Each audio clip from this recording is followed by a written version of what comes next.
Welcome back to Straight Talk. I'm Laurel Porter, and welcome once again to my guest, Oregon 1st District Congresswoman Suzanne Bonamici. Once again, it's great to have you here. Thank you. Let's talk about a subject that really surprised me, asbestos. Right. You and Senator Merkley introduced a ban on asbestos in this country. I'm surprised there's not already a ban with all we know about asbestos and the health hazards. What's it being used for? I was surprised as well. It's used in some chemical compounds, but there are safe alternatives. And I want to say, and economically safe, viable alternatives. I want to say I was surprised as well, and so are many of my colleagues. We know asbestos is a carcinogen, and so we have a bill to ban asbestos, and we have our first hearing coming up next week. Well, that seems kind of like a no-brainer to ban that, so yes, it'll be interesting to see indeed. how that goes. Some leaders met with President Trump on infrastructure. Senate Minority Leader Schumer, right. Nancy Pelosi, a number of other delegates talked to President Trump about what we can do about the nation's infrastructure, and he agreed to spend $2 trillion on infrastructure. No idea yet where that money is going to come from. And Oregon Congressman Peter DeFazio is now chair of the House Transportation and Infrastructure Committee. Right. What could this mean for Oregon, in particular your district? Right. Well, investment in infrastructure is desperately needed here in Northwest Oregon and across Oregon and the country, and we're excited to have Congressman DeFazio's leadership.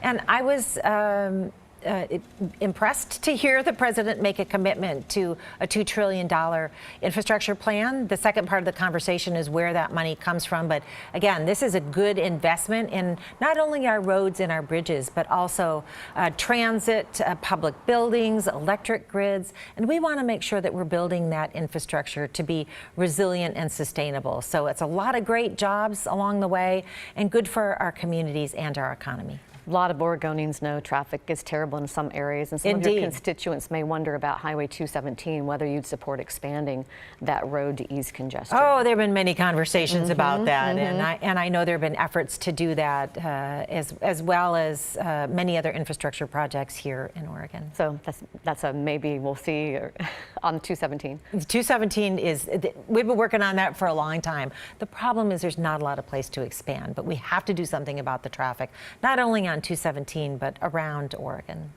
This past week, we heard rather alarming news about Social Security and Medicare. The government's overseers of both programs saying Medicare is pointed toward insolvency by 2026, and Social Security would run out by 2035, which really isn't new. We've heard that before, but Congress hasn't been able to come to bear on this problem. How do you propose we keep Medicare solvent?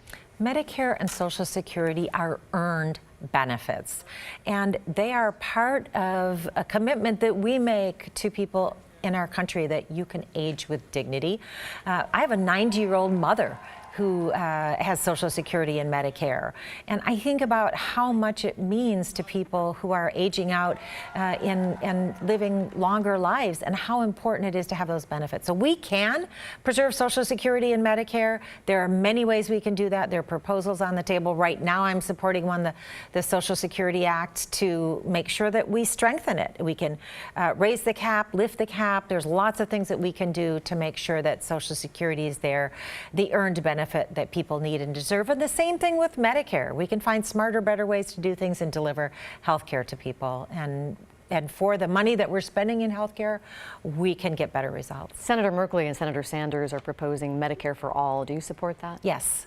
And how would we pay for, we don't have a lot of time left, but how would we pay for Medicare for all when we're having a hard time with Medicare for the older Americans? Because when you look at the amount of money that is currently being spent in the healthcare program, we need to have a conversation about changes, making systemic changes in how we deliver healthcare, because everyone has their story about trying to navigate the very complicated healthcare system we have now with too many people who are left out. So yes, I hear from people on a regular basis, people with pre-existing conditions, people who would have met their cap, a lifetime cap. We can do better with the amount of money we already spend on health care. Congresswoman Bonamici, it's so nice to have you here. Do you have just a quick final thought for our viewers before we go?